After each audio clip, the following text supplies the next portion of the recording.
Hello everyone, welcome to Mahendra podcast. आज के हमारे इस पॉडकास्ट के स्पेशल गेस्ट है निर्मल उनगर, जो कि आज हमारे साथ अपनी जर्नी, अपना एक्सपीरियंस और अपना नॉलेज शेयर करेंगे कि कैसे उन्होंने मास्टर्स करी इन साइबर सिक्योरिटी फ्रॉम फॉरेन। और आज का टॉपिक उसी के सराउंडिंग रहेगा कि किस किस तरह के ऑप्शंस अवेलेबल है मास्टर इन साइबर सिक्योरिटी के लिए, और फॉरेन में किस किस तरह के ऑप्शंस और अपॉर्चुनिटीज़ आपको मिलती हैं, क्या क्या तरह के एडवांटेजेस हैं, डिसएडवांटेजेस हैं, एजुकेशन में कितना डिफरेंस है from India to foreign countries में, तो हम उस पर भी बात करेंगे। तो चलिए आज के इस इंटरेस्टिंग एपिसोड को शुरू करते हैं। Let's get started.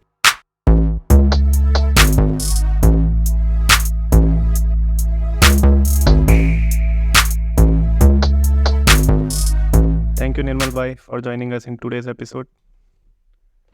Thank you to also. बताओ आप कैसे हो? मैं बढ़िया, बस आप सुनाओ कैसा चल रहा है आपका? बस भाई अभी देखो मास्टर खत्म होने को है।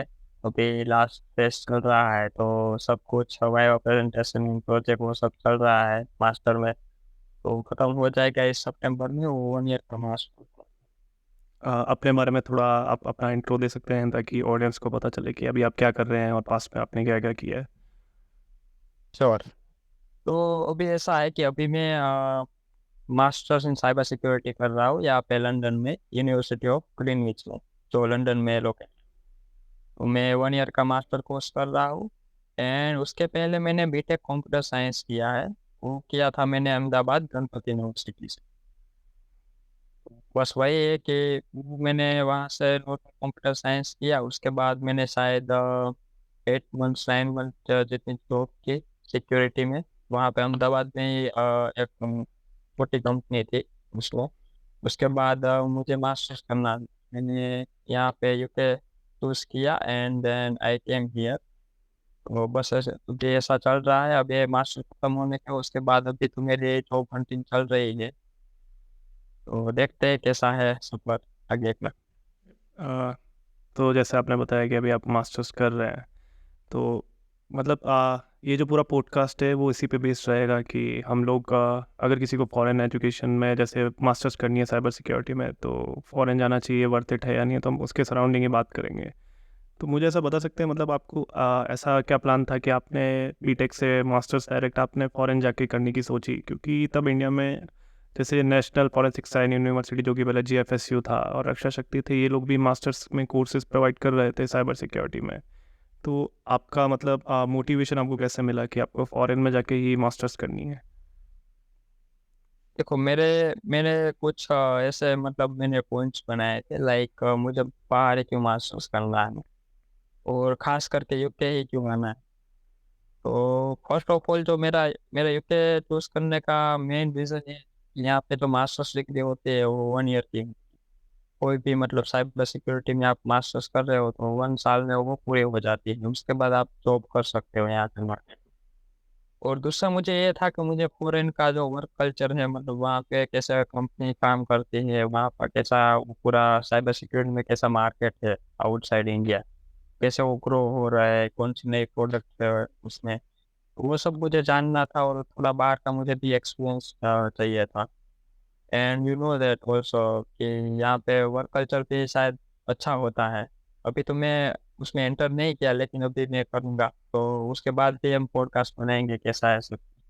और श्योर। बस तो मेन तो मेरा वही था कि कैसा है सब बाहर के मार्केट में, इंडिया के बाहर मास्टर्स का कैसा है, वो लोग कैसे पढ़ाते हैं, वो सब देखना था।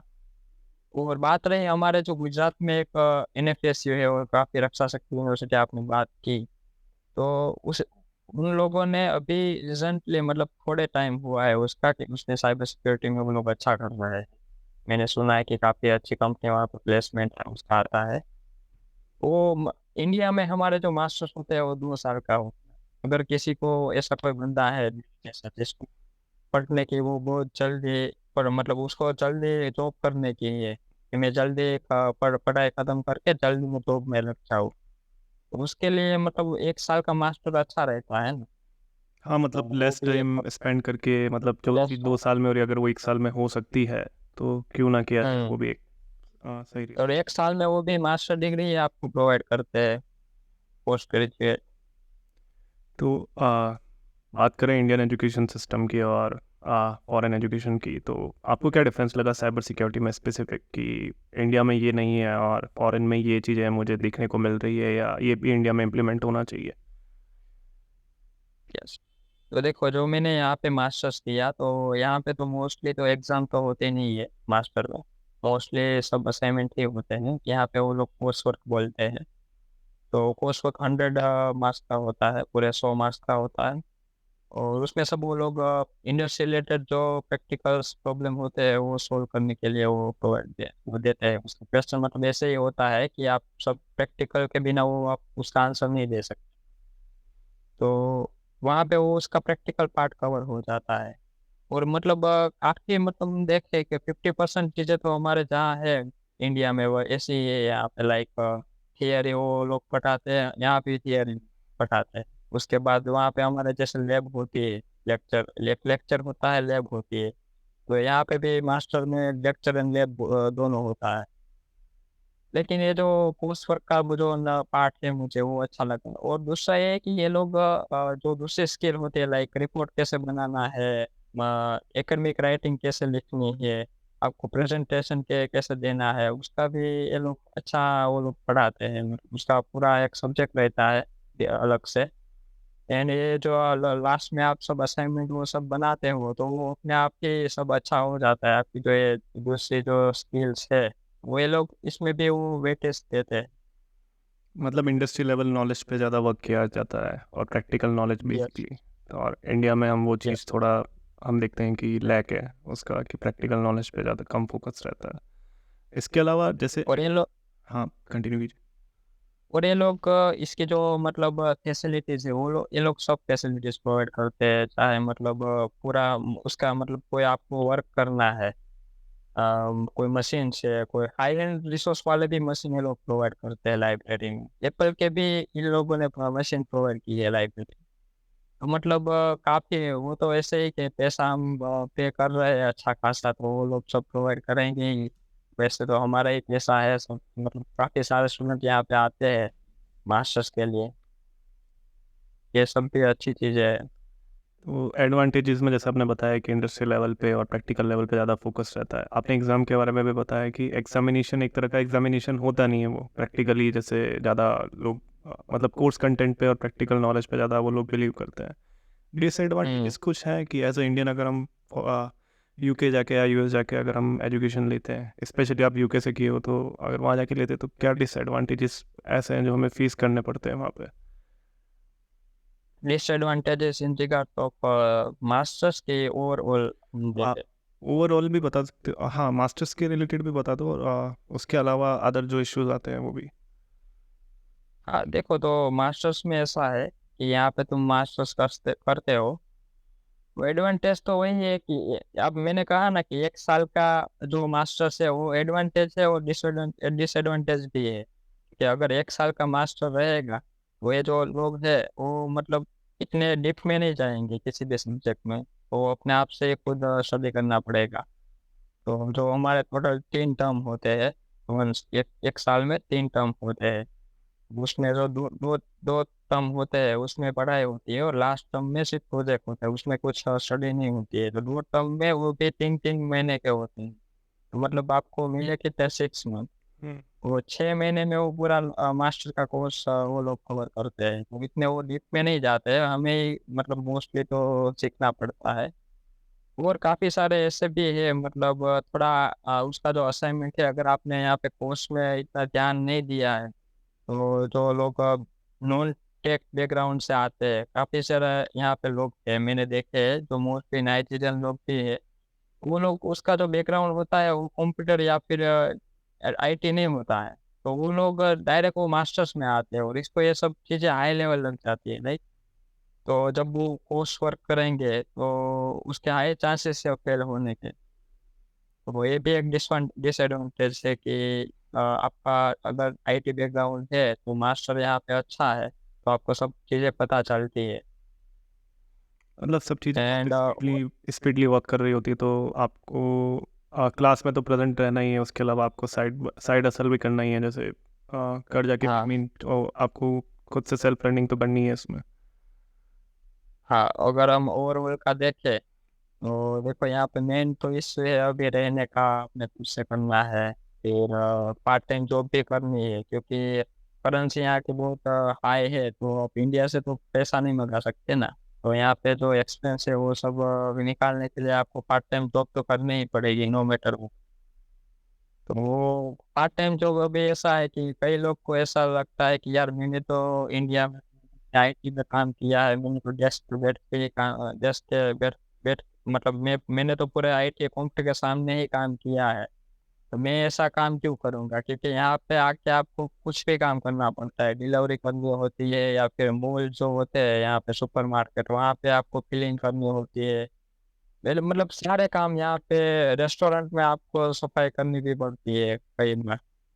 तो माइंडसेट भी मतलब ऐसा हो जाता है कि कई लोगों को ऐसा लगता है यार मैंने तो इंडिया में तो ऐसा कुछ किया नहीं है, फिर कैसे होगा? वो हमारी लेकिन जो एक्सपीरियंस, हाँ हमारी वो मेंटेलिटी वैसी है ना कि ये काम छोटा है, ये काम बड़ा है। फॉरेन में वो थोड़ा वो चीज़ देखने को नहीं मिलता है, मतलब सब अपने काम को उस हाँ, हिसाब से करते हैं कि हाँ ये मुझे यहाँ पे, करना है। यहाँ, हाँ मतलब यहाँ पे कुछ लोग, कोई लोग ऐसे वो जज नहीं करते कि ये काम छोटा है, ये काम बड़ा है। खास करके जो ये फॉरेनर होते हैं उसको ऐसा कुछ ना, वो सबको सेम रिस्पेक्ट देते हैं। अगर तुम वो सफाई भी कर रहे हो ना, वो तो फिर भी वो आपको सर्व करके कह के ही बुलाएंगे। ऐसा कुछ नहीं है मतलब ये छोटा है या बड़ा है। तो ये बात रही पार्ट टाइम जॉब की। और दूसरा ये है कि थोड़ा आपको कल्चरल शॉक भी लगता है, क्योंकि यहाँ पे जब जहाँ पे आप देखो, तो खास करके मतलब यहाँ पे लोग बहुत शराब वो सब तो ऐसे, जैसे हम पानी पीते हैं ऐसे लोग शराब पीते हैं। तो एंड वो जो भी उसका ये पूरा कल्चर है वो उसी का ही ऐसा ही है, मतलब रंग बेरंगी। तो ऐसा थोड़ा कल्चरल शौक लगता है। लेकिन जब भी आप थोड़े थोड़े रहते हो, अगर आप हिंदू हो, तो उसके लिए तो बहुत लगता है, खास करके वेजिटेरियन, क्योंकि मैं वेज प्योर वेज हूँ। तो हमारे हमारे लिए खाने में बहुत तकलीफ होती है, मतलब जो भी एक एक चीज में इंग्रेडिएंट्स देख के लेता हूँ। ये सेम सीन तो वो मैंने थाईलैंड में भी फेस किया था, क्योंकि ये लोग बीकन और ये सब ज़्यादा कंज्यूम करते हैं। सी फूड हुआ, बीकन हुआ, तो ये लोगों का ये है yes, कि एग तो इनके लिए नॉर्मल इंग्रेडिएंट हो गया कि वो तो डलेगा हाँ ही। मतलब ये लोग वेजिटेरियन में भी ये लोग एक ही खाते हैं, हम्म, तो देख के लेना पड़ता है। लेकिन अच्छा है, मतलब यहाँ पे जो मेक पीस डोमिनोज का पूरा एक विगन करके एक डिपार्टमेंट होता है, वहाँ पे विगन के पिज्ज़ा और बर्गर भी बनाते हैं।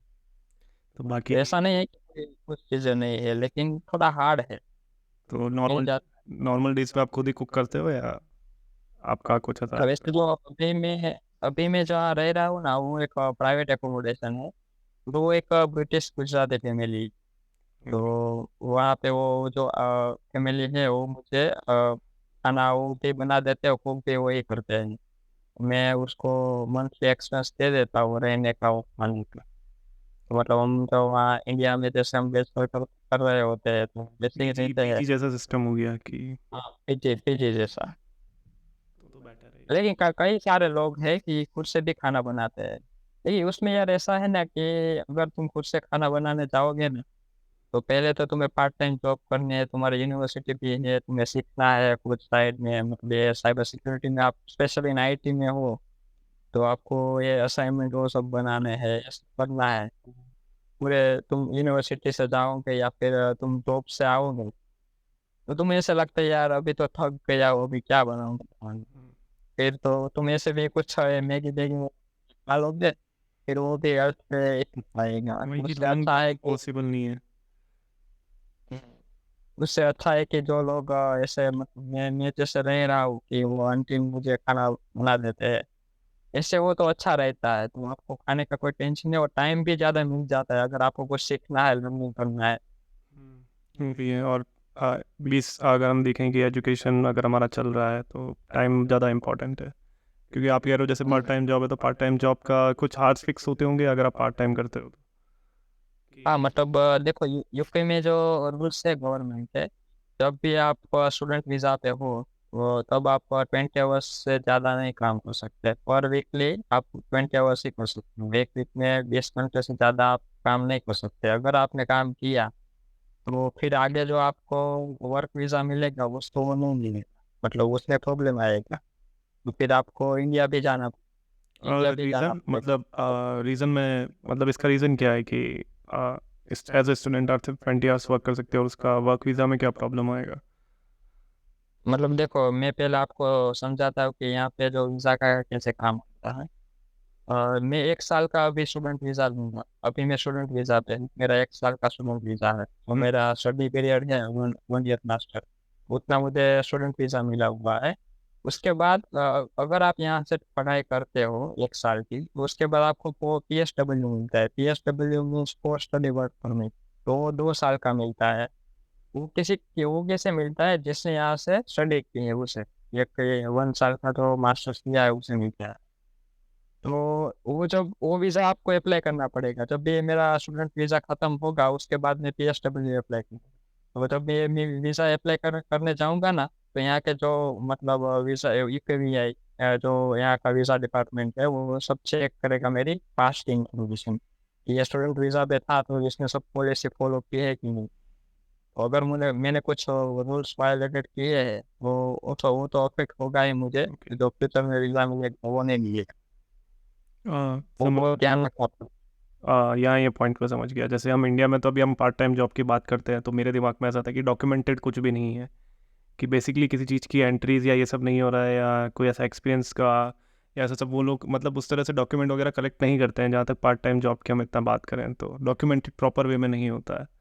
तो वहाँ पे तो सारे लॉग्स वगैरह हर चीज़ मेंटेन की जाती होगी जब भी कोई काम कर रहा है, तो वो इसीलिए वो उनको जब वो वीज़ा का प्रोसेस होता होगा तो वो लोग बैकलॉग चेक करके बता देते होंगे कि इस पर्सन ने इतने घंटे यहाँ काम किया है। तो इतना सब मेंटेन करके चलते हैं ये लोग, क्योंकि इंडिया में हम देखते हैं कि इतना सब बस मेंटेन नहीं होता है वर्किंग आवर्स और ये सब को लेकर। इवन तो आप कुछ भी सफाई का काम कर रहे हैं ना, तो फिर भी आपको इन एंड आउट करके वो थंब जो बायोमेट्रिक होता है वो करके करना होता है। तो मतलब आपका सब इन एंड आउट रिकॉर्ड होता है। जब से मैंने यहाँ यूके में मेरा पैर रखा और जब मैं वीज़ा अप्लाई करूँगा, मेरा मास्टर खत्म होगा, वो सब इंफॉर्मेशन इन लोगों के पास होती है, गवर्नमेंट।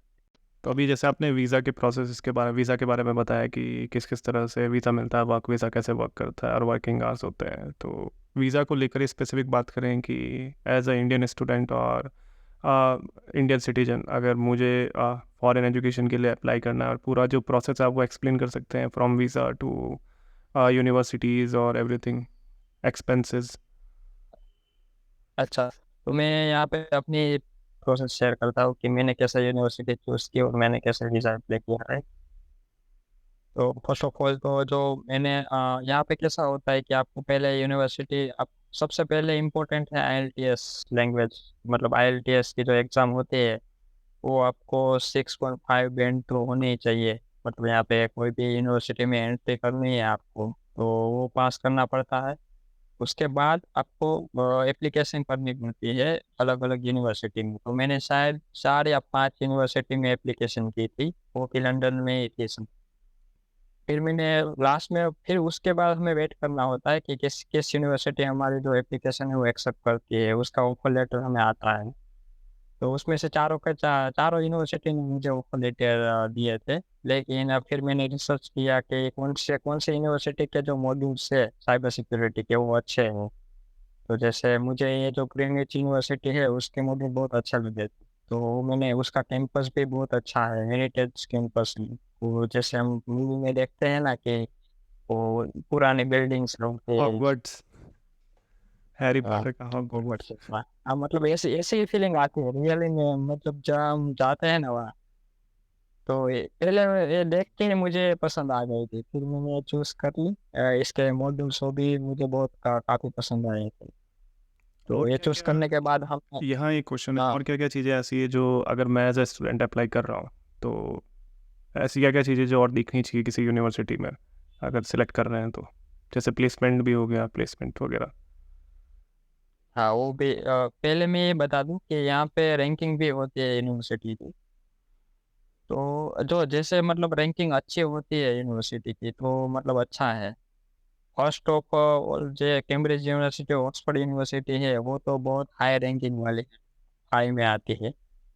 लेकिन अगर उसमें जाना है तो फिर जो ये जैसे ये ग्रीनविच यूनिवर्सिटी लंदन में काफ़ी सारी यूनिवर्सिटी है, मतलब मैं यहाँ पे स्टडी कर रहा हूँ, तो उसकी जो वर्ल्ड वाइड रैंकिंग है वो शायद 600 समथिंग है, 600 टू 700। तो आपको वो भी एक देखनी है कि यूके में उसकी रैंकिंग कितनी है और वर्ल्ड वाइड आपको उसकी रैंकिंग कितनी है। तो वो कुछ एक्सटेंट तक वो मैटर करती है, लेकिन वो that's why I am saying that आपको वो देखनी है। आप 100% ऐसे नहीं बोल सकते कि ये इसकी रैंकिंग देखो बहुत 1000 है तो ये अच्छी नहीं होगी, ऐसा नहीं होता है। लेकिन उसके बाद हम आते हैं, आपने जो दूसरा क्वेश्चन क्या पूछा था?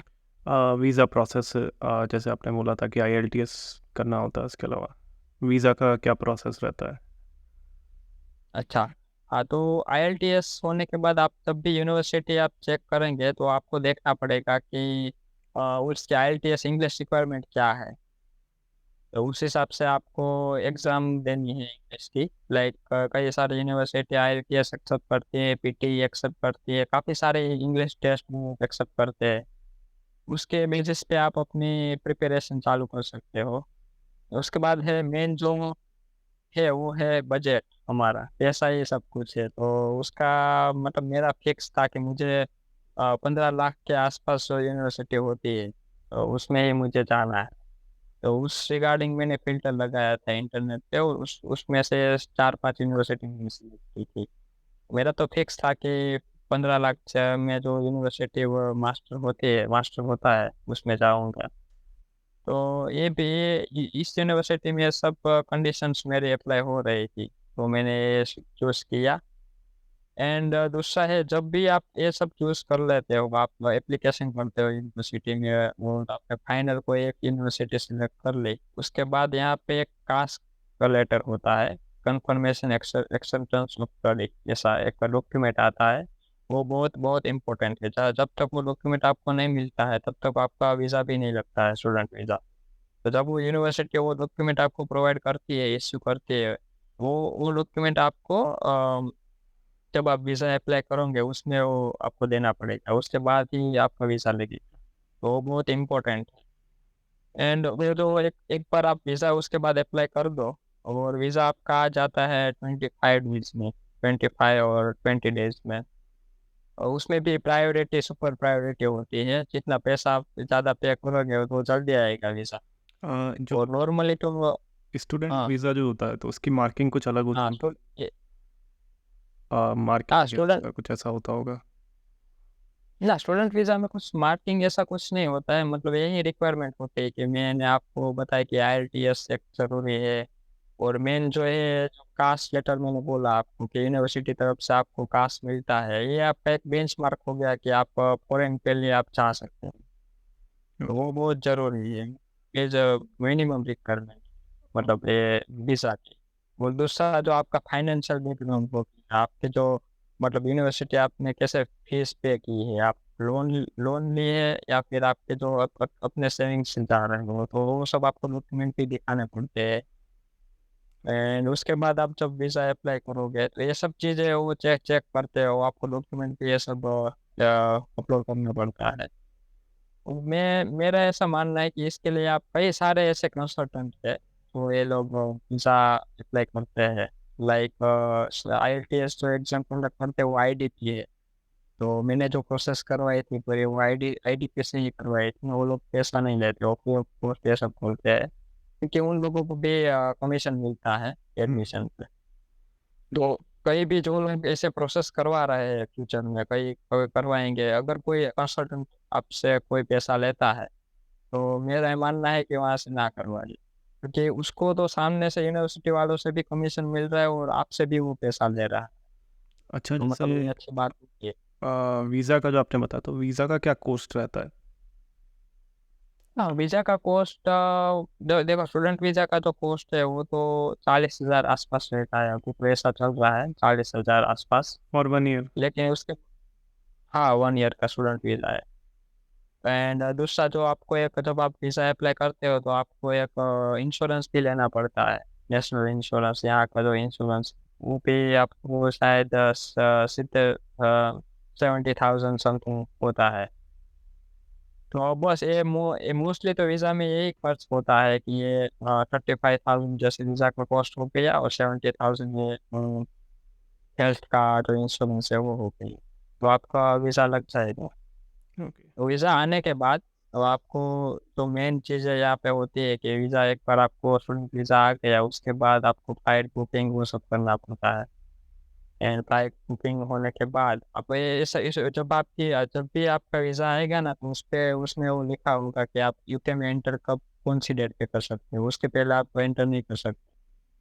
तो जब भी आपका वो स्टार्ट हो रहा होता है उसके 1 मंथ पहले आप एंटर कर सकते हो यूके में। तो जैसे मेरा कोर्स स्टार्ट हो रहा था सितंबर में, तो मैं अगस्त में आ गया था, 27 अगस्त को मैं यहाँ आ गया। तो मतलब ऐसे यहाँ आके भी कई सारी फॉर्मेलिटीज़ होती है, वो आपको खत्म करनी पड़ती है। मतलब जब यहाँ आप लैंड करते हो, तो यूनिवर्सिटी से आपको एक बीआरपी कार्ड यहाँ पे आता है, जैसे हमारे इंडिया में आधार कार्ड हुँ। या नेशनल आइडेंटिटी है। तो यहाँ पे आप इंडियन पासपोर्ट नहीं बता सकते। यहाँ पे आप इंडियन पासपोर्ट नहीं दिखा सकते, यहाँ पे आपको बीआरपी कार्ड वो बायोमेट्रिक रेसिडेंस परमिट जिसका नाम है, वो आपको सभी जगह आपको वही चलेगा। वो जो कार्ड है वो बहुत इम्पोर्टेंट मतलब आपका एक वो हो गया ना कि आधार कार्ड जैसा। आइडेंटिटी हो गई, हाँ। हाँ, आइडेंटिटी। वो सभी जगह वो आपको पहले यहाँ यूनिवर्सिटी से कलेक्ट करना पड़ेगा। फिर हो गया यहाँ पे एक नेशनल एनआई नंबर आता है, नेशनल इंश्योरेंस नंबर। तो वो जब भी आप यहाँ पे आओगे तो आपको जॉब भी करनी है, पार्ट टाइम जॉब करनी है, तो उसके लिए आपको एनआई नंबर भी चाहिए। वो एनआई नंबर आपको ऑनलाइन अपलोड करना पड़ेगा। वो कब होगा? जब आपके पास बीआरपी कार्ड हो। तो वो एक एक बार ये सब आप ले लो, उसके बाद एनआई नंबर आप अप्लाई कर सकते हो। और जब किसी भी जगह आप जाओगे ना, कोई भी जगह जॉब जॉब के लिए, वहाँ पे पहले ये लोग एनआई नंबर, उसके बिना वो जॉब नहीं देंगे। तो ये भी बहुत ज़रूरी है। मतलब ये यही मेन चीज़ें होती है यूनिवर्सिटी में कि आपको आई कार्ड लेना है, बीआरपी लेना है ऐसे। मतलब ये सब अगले जब यहाँ पे आप आते हो तो 15 दिन में ये सब हो जाता है, 15-20 दिन में। हुँ, फिर ओके। तो यहाँ का ओरिएंटेशन होता है, वो अटेंड करना होता है, वो सब होता है। तो मतलब इतना इतना हेडेक वाला प्रोसेस नहीं है, जैसे हम इंडिया में देखते हैं थोड़ा ऐसा प्रॉब्लमैटिक होता है, डॉक्यूमेंटेशन वर्क और ये सब। नहीं वैसे यस मतलब इतना भी आपको कोई घबराने की ज़रूरत नहीं है। मतलब कैसे होगा, यहाँ हर जगह आपको यहाँ यूनिवर्सिटी में हर जगह आपको हेल्प मिल जाएगी, क्योंकि आप कोई इश्यू है रिगार्डिंग फाइनेंस कोई भी क्वेरी है तो ये लोग बहुत हेल्प करते हैं। तो उसमें कोई इश्यू नहीं है। और सब वैसे भी अब अभी यूट्यूब पे काफ़ी सारे वीडियो अवेलेबल है, जैसे बीआरपी कार्ड अप्लाई करना है, कैसे वीज़ा लेना है, तो काफ़ी ईजी है। तो जैसे आपने बताया कि 15 लाख मास्टर्स की फ़ीस थी आपकी, तो इंडिया के मुकाबले अगर कंपैरिजन हम करें तो वहाँ की एजुकेशन बहुत चीप है। मतलब कोई भी मतलब अफोर्ड कर सकता है अगर एक अच्छी यूनिवर्सिटी में पढ़ना चाहे तो।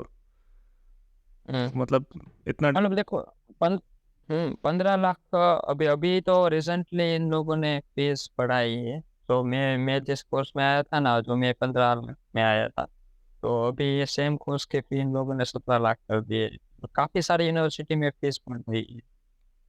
तो मतलब यहाँ से मतलब 15 लाख से 30 लाख तक भी जाती है कॉलेज। बट फिर भी तो मतलब आप इंडिया के हिसाब से हाँ देखें तो करेंसी वाइज और सब चीज़ें देखने जाए तो वहाँ पे एजुकेशन बहुत सस्ती है। मतलब इतना एज सच इतना सब कॉस्ट तो नहीं आता है एज़ कम्पेयर टू हाँ इंडिया। मतलब यूएस का हाँ मतलब इतना तो वो बहुत हाई नहीं है। मतलब हो जाता है अगर आप कोई भी एक मिडिल क्लास बैकग्राउंड से आते हो, अगर आप लोन लेके आते हो, मैंने तो लोन ही लिया है। तो ऐसे अलग आप अगर आप लोन लेते हो तो आपका हो जाएगा। वैसे भी यहाँ यहाँ जब आ जाओगे आप, उसके बाद तो आप जॉब करोगे तो आपका जो एक्सपेंस है वो तो उसमें ही निकल जाएगा। तो फिर तो कुछ आपको करने की जरूरत नहीं है। जैसे आपने बताया आपने लोन लोन लिया है, तो लोन का भी कुछ ऐसा रिक्वायरमेंट रहता होगा कि इसी बेस पे लोन प्रोवाइड करेंगे, या कोई एसेट हमें मेंशन करना पड़ता है कि ये हमारा एजुकेशन लोन में तो शायद एसेट वाला वो चीज़ नहीं रहता है, या उसमें भी मेंशन करना रहता है। ना लोन वाला जो है ना वो बहुत हेडेक वाला है, ये पोर्शन है। तो जब भी अगर आपका फाइनेंशियल बैकग्राउंड अच्छा नहीं होगा, मतलब खास करके जो अपने पापा पापा काका हो उसका, तो आपको लोन मिलने में प्रॉब्लम। कि वो मुझे हुआ था कि मेरे जो पापा है उसका मतलब हमारा इतना फाइनेंशियल बैकग्राउंड अच्छा नहीं है।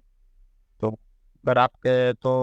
अगर आपके ऐसा कोई सिचुएशन है तो लोन एजुकेशन लोन में भी प्रॉब्लम होता है। काफ़ी सारे बैंक्स है, उसमें क्या है कि मोस्टली तो जो बैंक्स होते हैं एसबीआई हो गई ये सब, उसमें से विदाउट सिक्योरिटी आपको 7 लाख तक की लोन मिलती है। लेकिन वो हमें तो चाहिए 15 लाख की, राइट? तो ऐसे लोन मतलब काफ़ी सारे एनबीएफसी है loan financial bank, like HDFC Credila हो गया, अवांस हो गया, ये सब इसमें है। तो ये लोग सिक्योरिटी मांगते हैं, मतलब आपको सिक्योरिटी कुछ तो प्रोवाइड करनी पड़ेगी तभी आपको इतना सारा पैसा वो देंगे। दूसरा जो है इंटरेस्ट रेट का भी आपको ख्याल रखना पड़ता है। ये जो H D F C Credila वाले हैं वो 12% इंटरेस्ट पे लोन देते हैं। तो ये भी एक इश्यू है बड़ा। मतलब अगर आपका देखो, वैसे तुम अपना आईटी रिटर्न वो सब अच्छा है तो कोई प्रॉब्लम नहीं आएगी, मिल जाएगी। मतलब इंडिया में थोड़ा लोन को लेकर थोड़ा सा माना जाता है, अरे लोन लिया, बट मेरे हिसाब से एजुकेशन पे लोन लेना वर्थ इट है, क्योंकि एट द एंड तो आपको रिटर्न वो सब मिल ही जाता है। क्योंकि जैसे भी आप पार्ट टाइम जॉब कर रहे हो तो आप वो मैनेज कर ही रहे हो, तो इतना कुछ सच प्रॉब्लम तो नहीं क्रिएट करता है लोन तो, क्योंकि एक तरह से हाँ एजुकेशन तो मतलब मिल ही रहा है। हम्म, अगर मैं यहाँ पे देखो अभी मैं 1 साल का मास्टर्स कर रहा हूँ, उसके बाद मुझे 2 साल का वर्क वीजा मिलेगा, राइट? और अभी मैं लोन का रिपे नहीं कर पाऊंगा, राइट? हम्म। क्योंकि अभी मैं पार्ट टाइम कर रहा हूँ, मैं स्टूडेंट हूँ। लेकिन जब मैं मुझे उसके बाद 2 साल भी मिलने हैं, हम्म। तो अगर यहाँ पे कोई भी आप मिनिमम पर ईयर की पर एनम की सैलरी देखो तो 25 लाख तो होती है। अगर आप 2 साल यहाँ पे काम करते हो तो भी वो 15 लाख तो हो गए। उसमें भी आप चलो ना 20 लाख निकाल दो यहाँ पर खर्चा दो सब्जी को, तो वो उसके बाद जो बचे है वो आपको लोन पे रिपे कर ही सकते हो। अच्छा, जैसे आप सैलरी का बताया, तो एज ए सिक्योरिटी इंजीनियर या पेनिट्रेशन टेस्टर, मतलब मोस्ट जो अभी जो टॉप रैंकिंग्स में जो जॉब चल रही है साइबर सिक्योरिटी में, वही है कि cloud security engineer, penetration testers. तो इस केस में पैकेज डिफर करता है, या इनमें भी ये लोग फ्रेशर्स को थोड़ा मतलब ऐसा लो पे ही करते हैं, इनका पे स्केल कम ही होता है फॉरेन में भी? मतलब देखो यहाँ पे मैंने देखा है कि जो एंट्री लेवल सिक्योरिटी इंजीनियर होते हैं उसके यहाँ की जो कंपनी होती है वो उसका जो पैकेज होता है पर एनम वो 30,000 टू 35,000 पाउंड पर एनम होता है। मतलब 1 पाउंड का भी हम रेट देखें तो 100 रुपीज है, 100 100 आसपास होता है। हाँ, तो इसका जो पर एनम का जो एंट्री लेवल के लिए होता है वो 30,000 35,000 तक होता है। विच तो इज़ ऐसा है। अराउंड वही हो गया कि 29-30 मतलब इंडिया। हाँ मतलब 35, हाँ 35 लाख, 30 लाख। तो बेटर ही है, मतलब अगर आप ऐसे स्टार्टिंग, और अगर एक्सपीरियंस में हम देखने जाएं तो जैसे जिसके पास 2+ ईयर हो या 3 ईयर एक्सपीरियंस हो, तो उस केस उस में उसका तो 50 प्लस चला जाता है आराम से। okay, तो आपको लगता है कि इंडिया में जैसे अगर किसी पर्सन को इंडिया में इसका हाफ मिलता है, हाफ हम मान के चलें कि पे स्केल हाफ है, बहुत रेयर केस में होता है, इंडिया में भी पैकेजेस इतने हाई जाते नहीं है, बट फिर भी कुछ कंपनीज हैं जो पे करती है, तो हाफ मान के चले, हम्म 15 लाख हम मान के चले 30 का, तो वर्थ इट है, या उसको एक बार जाके फॉरेन कल्चर में जाके वर्क करना है? क्योंकि एक्सपीरियंस वाइज भी हम देखें, वापस लर्निंग पर्पस पे भी हम देखें, पर्सपेक्टिव अगर हम वो लेके चले, तो इंडिया से तो बेटर ही है वर्क कल्चर इस केस में। तो आपके हिसाब से क्या सही रहेगा? देखो उसमें तो ये जो चीजें है ना वो पर्सन के पर्सन डिपेंड करती है। अगर किसी को दूसरा जो है वो फैमिली भी है, हम्म। अगर कोई किसी फैमिली की वो बहुत मतलब फैमिली सब कुछ होता है हमारे लिए, वो उसमें अगर आप बाहर जाने की सोच रहे हो तो आप तो फैमिली से तो अलग ही हो जाओगे। आपको पैसा तो मिलेगा लेकिन आपके पास फैमिली नहीं होगा। और फैमिली को शिफ्ट और लेकिन करना भी, तो वो बात वही है कि वो सेम ही सिचुएशन आ जाएगी कि एक्सपेंस। हाँ मतलब हमारे मम्मी पापा जो होते हैं वो तो वहाँ के वहाँ पे उसमें या पूरा लाइफ स्पेंड किया तो। उसको वही अच्छा लगता है, तो ये कल्चर में वो लोग फिट नहीं होते हैं। तो मुझे ऐसा लगता है कि अगर आपकी सैलरी 15 लाख है वहाँ पे इंडिया में, तो आप मतलब डिसेंट लाइफस्टाइल तो जी ही सकते हो। आपके पास फैमिली के साथ भी रह सकते हो। अदरवाइज अगर अच्छा है। एक्सपीरियंस वाइज और नॉलेज वाइज देखें तो फॉरेन एजुकेशन और फॉरेन कंपनीज ज़्यादा बेटर है, क्योंकि इंडिया में अभी ये ग्रोइंग फील्ड है, अभी भी हम उस लेवल पे नहीं देख पा रहे हैं। अभी भी पेन टेस्टिंग हम्म, सॉक ये सब में ही हम मतलब उसके अराउंडिंग ही चल रहे हैं। क्लाउड सिक्योरिटी ये सब अभी भी न्यू न्यू है, और रेड टीमिंग तो ना के बराबर होती है इंडिया में। तो वो चीज़ें देखने जाए हम्म। तो अगर किसी को नॉलेज गेन करना है तो हाँ, बेटर है। अगर किसी को इस चीज़ में ही पर्टिकुलरली जानना है कि मुझे एक अच्छा एक्सपीरियंस लेना है इस सब फील्ड में, और कुछ नया सीखना है, कैसे इंटरनेशनल मार्केट में वर्क होता है, तो ऑब्वियसली मैं यही सजेस्ट करूँगा कि वो जा सकते हैं कहीं भी, कनाडा जा सकते हैं, ऑस्ट्रेलिया के, मतलब जो भी ये डेवलपिंग इकोनॉमीज है, जहाँ पे साइबर सिक्योरिटी का मार्केट अच्छा है, वो सब आप रिसर्च कर सकते हो। उसके बाद आप चूज़ करो कि आपको कौन सी कंट्री में जाना है, according to your budget and your need. Okay, जैसे अभी हम बात कर रहे हैं तो अब स्पेसिफिक साइबर सिक्योरिटी पे बात करते हैं कि आप मास्टर्स कर रहे हैं फॉरेंसिक्स एंड साइबर सिक्योरिटी में, तो सब्जेक्ट्स कितने डिफर होते हैं, मतलब क्या क्या किस किस तरह के सब्जेक्ट्स इसमें इन्वॉल्व होते हैं, और कोर्स कंटेंट वगैरह। तो जो मेरा कोर्स था ना, वो था, उसका टाइटल यही है कि MSc computer forensic and cyber security.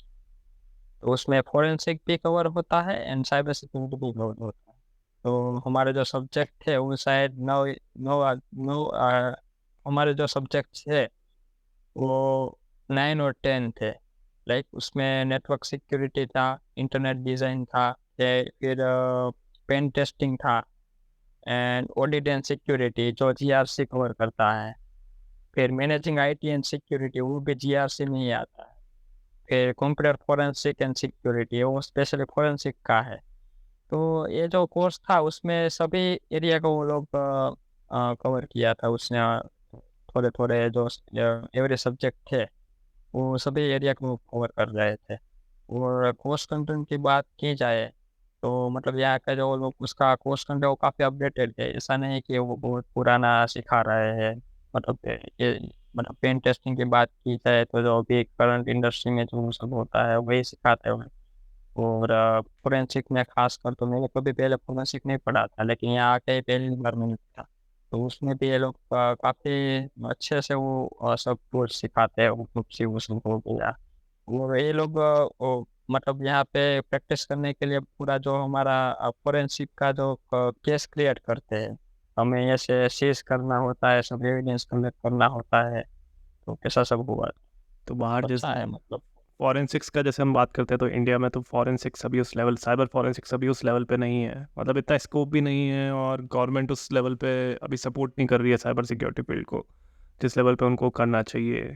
और जैसे जॉब्स वगैरह हो गया, ये सब हो गया। तो यूके में इन चीज़ों को लेकर नीड है, जैसे एक फॉरेंसिक इन्वेस्टिगेटर या साइबर क्राइम केस इन्वेस्टिगेटर, क्योंकि ऑडिट तो चलो वर्ल्ड वाइड हर जगह होता है, जीआरसी और ये सब कंप्लाइंस रिलेटेड ऑडिट्स।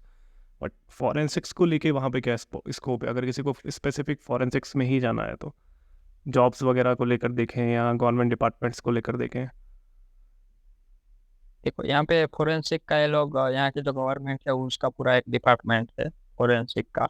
और ये लोग बहुत उस पे वेटेज देते हैं। फोरेंसिक का यहाँ पे बहुत अच्छा मतलब स्कोप है। और हमारा जो सब्जेक्ट था ना फोरेंसिक का, जो उसका प्रोफेसर था ना, वो भी फोरेंसिक पुलिस इन्वेस्टिगेटर उसने काम किया था यहाँ का पुलिस में। तो यहाँ पे जो लोग पढ़ाते हैं वो भी, तो उसे इन एंड आउट सब केस पता होती है। लेकिन दूसरी बात ये है कि अगर आपको यहाँ पे फोरेंसिक इन्वेस्टिगेटर काम करना है, तो आपको एक सिक्योरिटी क्लियरेंस एक आता है उसका सर्टिफिकेट, वो आपको चाहिए, तभी आप यहाँ पे वर्क कर सकते हो एज ए फोरेंसिक इन्वेस्टिगेटर। तो उसके लिए आपको रिक्वायरमेंट ये है कि आपको यहाँ पे यूके का सिटीजन होना चाहिए।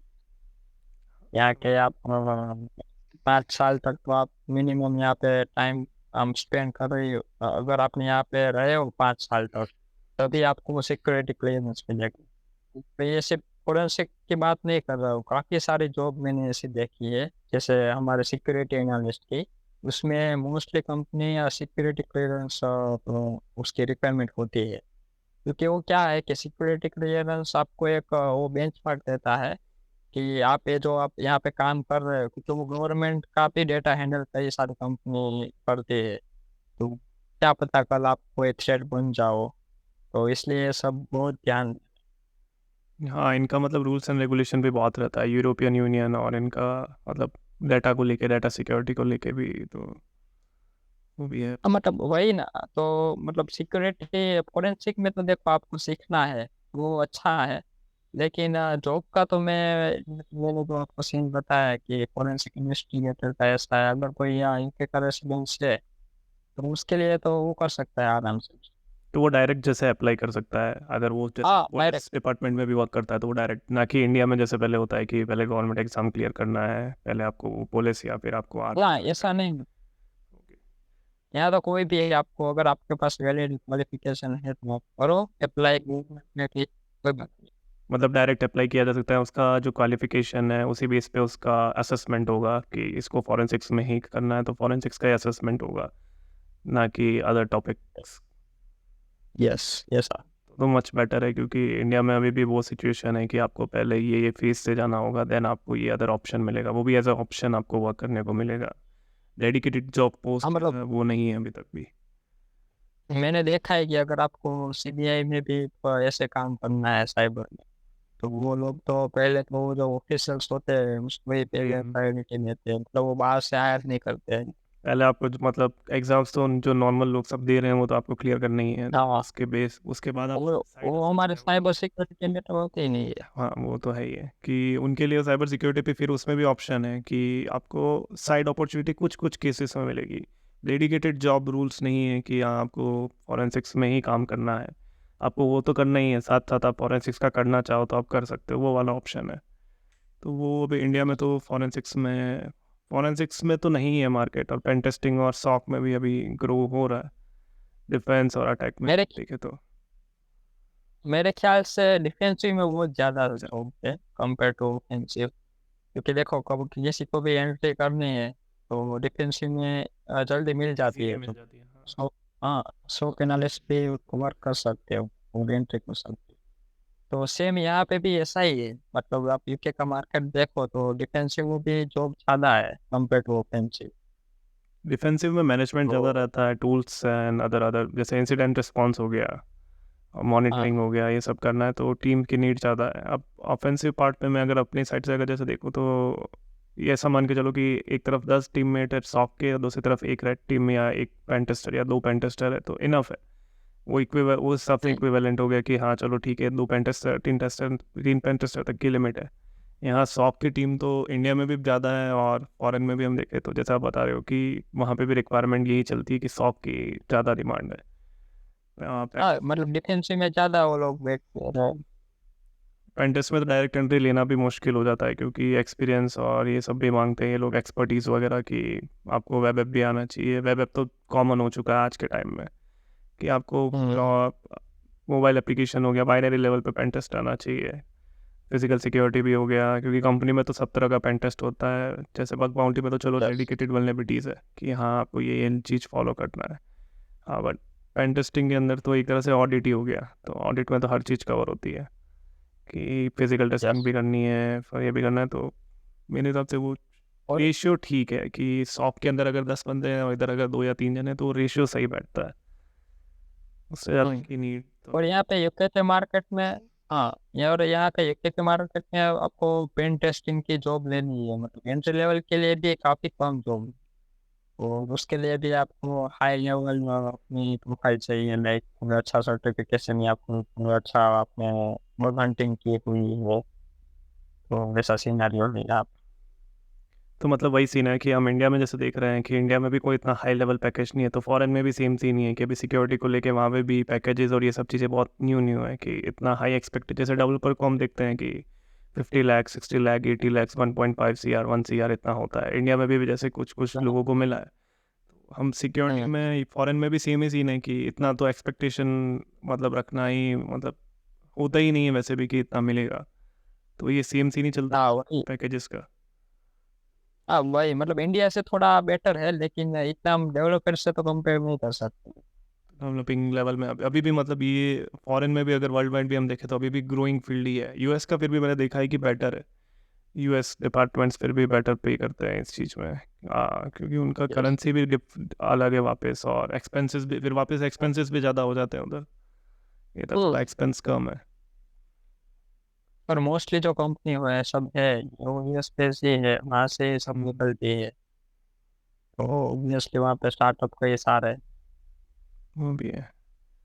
जैसे अभी हम बात कर रहे हैं मास्टर्स की, कुछ लोग प्रेफर करते हैं, जैसे मेरा भी ये थोड़ा है कि सर्टिफिकेशंस ज़्यादा प्रेफर करना, या मतलब कंपनीज को तो दोनों ही तरह की नीड है।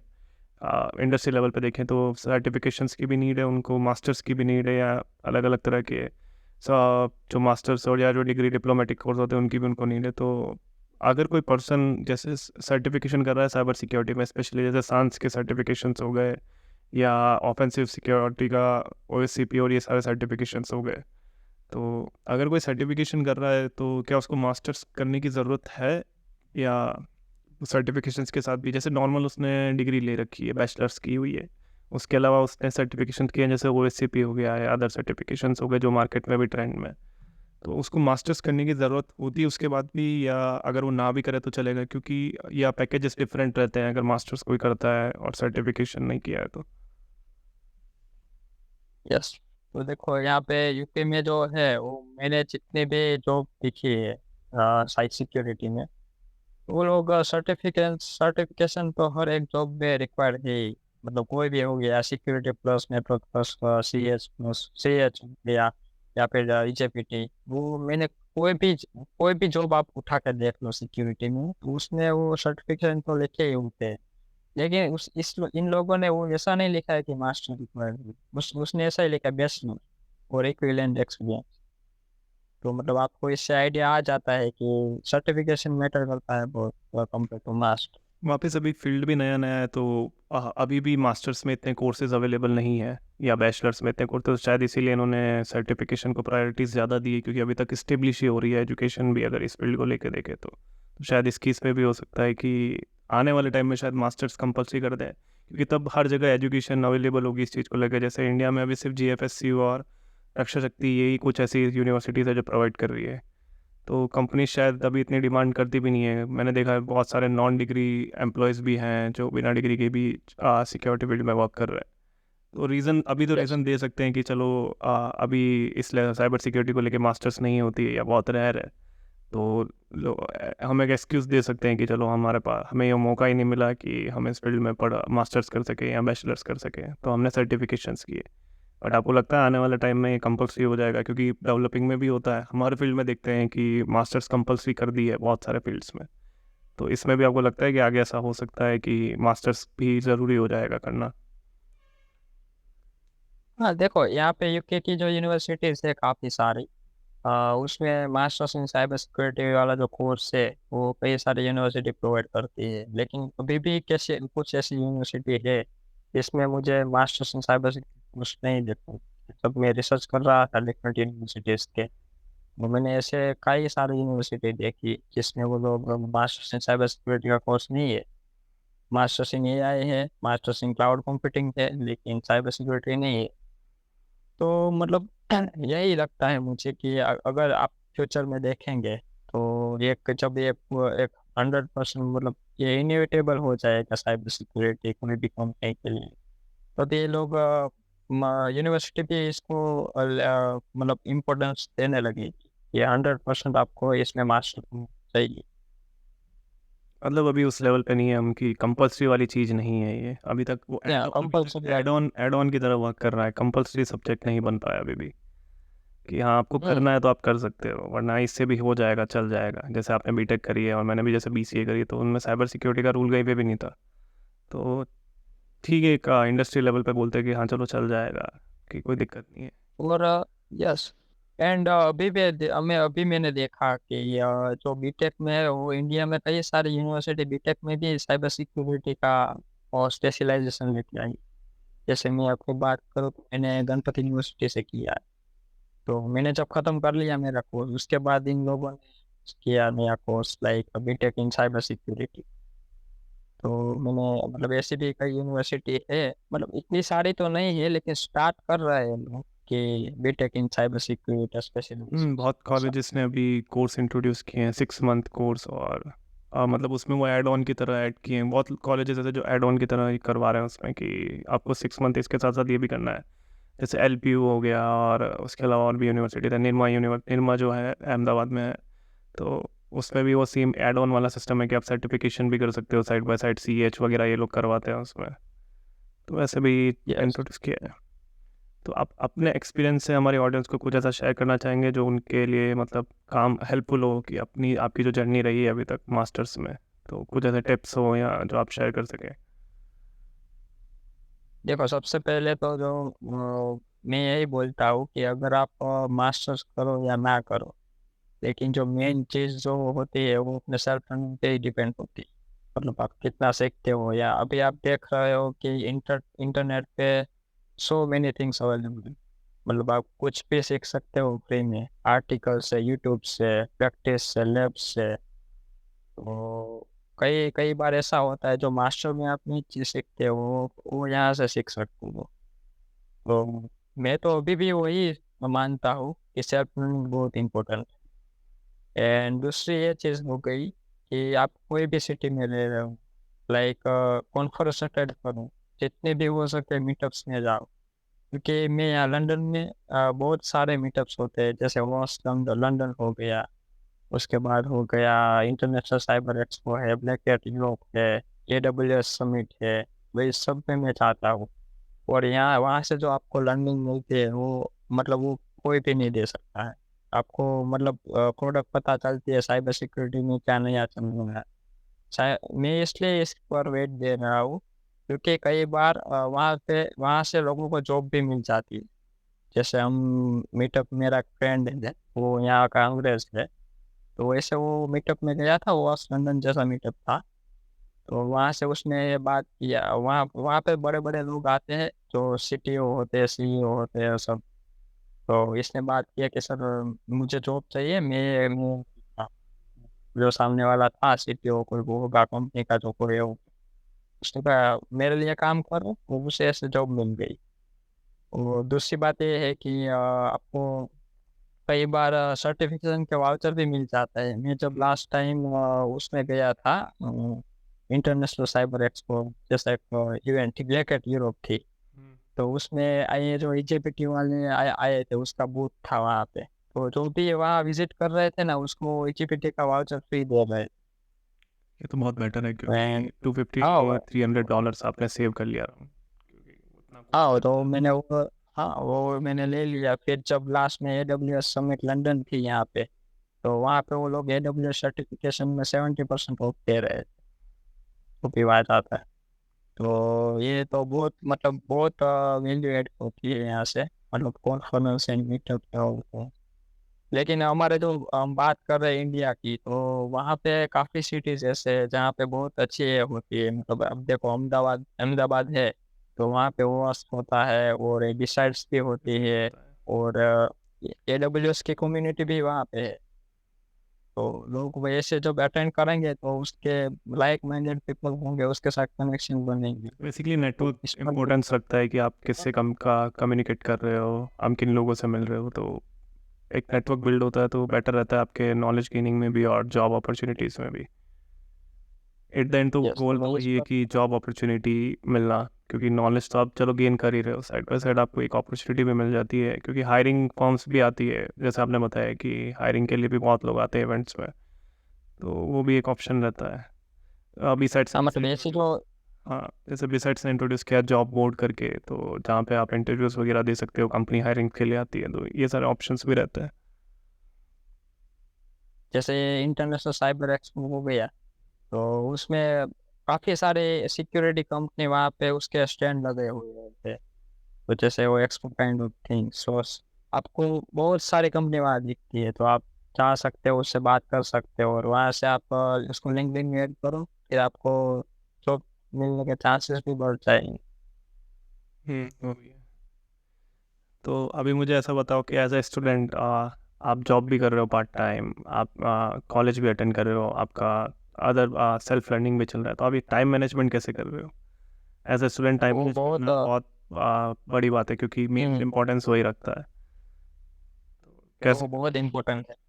तो मैं मेरा ही बताता हूँ कि देखो, जो मंडे टू मेरा जो ट्यूसडे टू थर्सडे, तो मेरा तो यूनिवर्सिटी में मैं होता हूँ ट्यूसडे टू थर्सडे। तो यहाँ पे मैं अपनी लर्निंग करता हूँ साइबर सिक्योरिटी के, जो भी कुछ करना होता है, असाइनमेंट होते हैं, प्रोजेक्ट होता है, या फिर अपनी कोई लर्निंग हो गई। उसके बाद हो गया ये जो फ्राइडे टू मंडे, तो वहाँ पे मैं नाइट शिफ्ट में जॉब करता हूँ, तो पार्ट टाइम जॉब हो गई ना वो। तो नाइट शिफ्ट में ऐसे जॉब करके मैं दूसरे दिन तो दोपहर तक तो सोता रहता हूँ। उसके बाद जो दोपहर से शाम तक का जो टाइम है वहाँ मुझे मिल जाता है कि वहाँ पे मैं भी कुछ सीख सकता हूँ मेरा। तो मतलब ऐसे ही मतलब जब भी आपको कुछ ऐसा टाइम मिलता है, तो 100% आपको मतलब वेस्ट नहीं करना है। काफी सारे कई कई बार मतलब ऐसे हो गया कि अगर घूमने जाना है, तो मतलब ऐसे टाइम नहीं मिलता है, तो आपको वो हॉलीडे लेना पड़ता है पार्ट टाइम जॉब से। तो बिल्कुल, ऐसा मतलब मैं भी ये भी मानता हूँ कि थोड़े थोड़े दिन पे घूमते रहना चाहिए। ऐसा नहीं कि पूरे दिन 4 दिन आप पूरे वीक में मतलब ये करते रहो, तो क्या है, अच्छा रहेगा। तो मैं भी जाता हूँ वैसे, ये 1 मंथ के बाद ऐसे कुछ ट्रिप लगा देता हूँ वीकेंड में। हाँ, वरना बर्नआउट जैसा फील होने लगता है अगर कंटिन्यूस एक ही शेड्यूल में चलते रहें कि जॉब स्टडी, तो बहुत हेडेक हो जाता है। बेटर वही है। तो वरना अदरवाइज आपको जैसे एजुकेशन में है, तो आपको इतना मतलब आप तो वैसे भी सिक्योरिटी बैकग्राउंड से और आप जॉब भी किया हुआ है, तो आपको एक्सपीरियंस, तो आपको इतना सा कोर्स कंटेंट इतना टिपिकल या इतना नहीं लगा होगा, या कह सकते हैं कि कंटेंट है, मतलब इतना सच कोई वो नहीं है कि आपको अच्छे खासे स्किल्स होने चाहिए तभी आपको ये सब समझ में आएगा, या नॉन टेक्निकल के लिए भी ये इजी पड़ता है? Non technical in the sense कि साइबर सिक्योरिटी से जो नहीं है वो भी कर सकता है मास्टर्स इसमें। वो यस, ऑब्वियसली, क्योंकि मेरे मेरे लिए तो जो कोर्स था वो एक जैसे रिफ्रेशर की तरह पे काम किया। लेकिन मैंने आपको बोला ना कि जो दूसरी भी चीज़ें हैं, जैसे फोरेंसिक मैंने पहले बार हम्म। उसमें मुझे इतना कुछ हार्ड नहीं लगा, क्योंकि मेरा जो बैकग्राउंड था वो सिक्योरिटी का था। जब आप सिक्योरिटी में होते हैं तो आप कहीं ना कहीं आप फोरेंसिक का थोड़ा ही यूट्यूब पे कहीं देख लिया, तो ऐसे ही आपको पता होता है थोड़ा थोड़ा ऊपर ऊपर से। जब भी आप यहाँ पे मास्टर्स करते हो, जैसे कोई सब्जेक्ट है जिसमें आप पहले आपने कभी देखे नहीं हो, वो भी इतना कोई हार्ड नहीं है, वो आप देख सकते हो यूट्यूब से भी, तो कोई प्रॉब्लम नहीं तो मेरे ऑलमोस्ट सारे क्वेश्चन है। कवर हो चुके हैं। आप अपनी साइड से और भी कुछ डिटेल ऐसी शेयर करना चाहें तो कर सकते हैं। यस, एंड दूसरी चीज़ ये बताता हूँ कि मैंने जो आपको वीज़ा का शेयर किया था उसमें एक पार्ट रह गया है, कि जब भी आपको मैंने बोला ना कि आपको 2 साल का PSW मिलता है, एक एक साल आप स्टडी करो, उसके बाद 2 साल का पोस्ट स्टडी परमिट, इसमें मैं फुल टाइम वर्क कर सकता हूँ।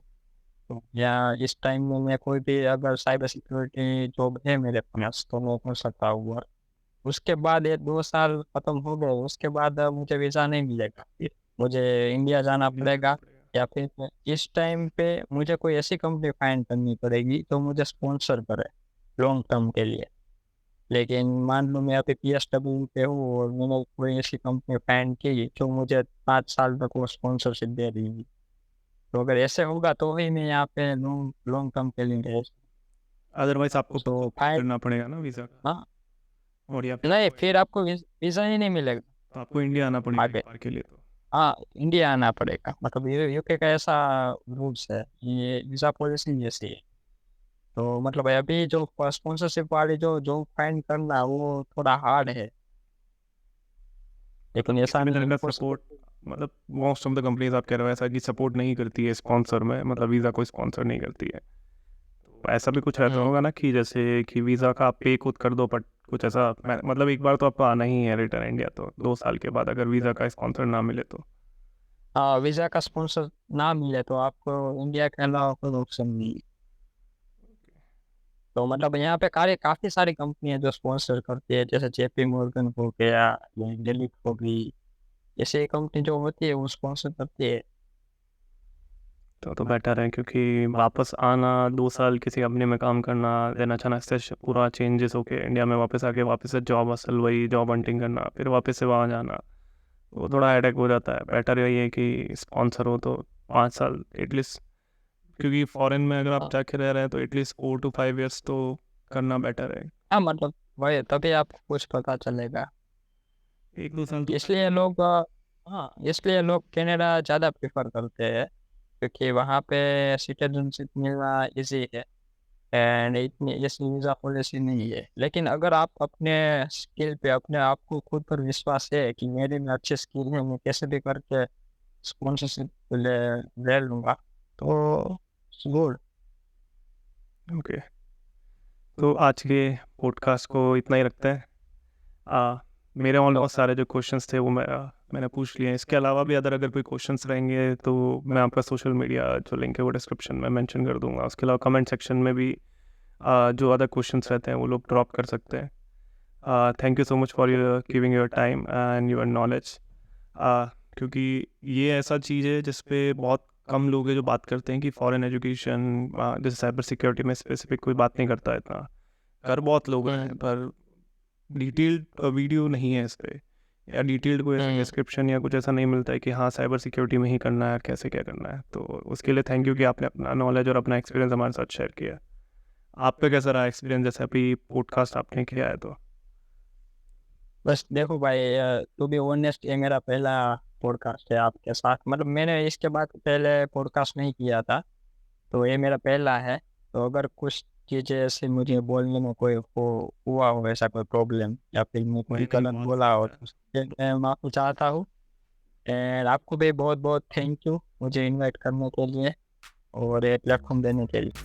हमें उम्मीद है कि हमारे लिस्टर्स के लिए आज का एपिसोड बहुत इंटरेस्टिंग और हेल्पफुल रहा होगा, जहाँ पर कि हमने बात करी कि कैसे आप साइबर सिक्योरिटी में मास्टर्स कर सकते हैं फॉरेन में जाके, और किस किस तरह के इश्यूज होते हैं, क्या तरह की प्रोसेस आपको फॉलो करनी होती है, उस पर भी हमने डिस्कस किया। And thanks to our special guest Nirmal भाई, जिन्होंने अपना नॉलेज और अपना एक्सपीरियंस हमारे साथ शेयर किया। अगर आपको कोई क्वेश्चन हो इस टॉपिक के रिलेटेड तो आप कमेंट सेक्शन में ड्रॉप कर सकते हैं, या फिर आप डायरेक्ट निर्मल भाई से भी कांटेक्ट कर सकते हैं। मैं उनके सोशल मीडिया लिंक को नीचे डिस्क्रिप्शन में मेंशन कर दूंगा, तो वहाँ जाके भी आप उन्हें पिंग कर सकते हैं। इस वीडियो को ज़्यादा से ज़्यादा लोगों के साथ शेयर करें, और अगर आप भी मास्टर्स कंटिन्यू करना चाहते हैं तो मेरे हिसाब से ये वीडियो आपके लिए बहुत इन्फॉर्मेटिव रहेगी, जहाँ पर आप जान सकते हैं कि क्या क्या प्रोसेस रहते हैं, किस किस तरह के इश्यूज़ भी होते हैं जो भी आप फेस करते हैं एज ए स्टूडेंट। तो आपके लिए हेल्पफुल रहेगी और आप उन इश्यूज़ को, उन प्रॉब्लम को अवॉइड कर सकते हैं। So join us next time on Mind the Podcast as we continue to explore the fascinating world. Over and out.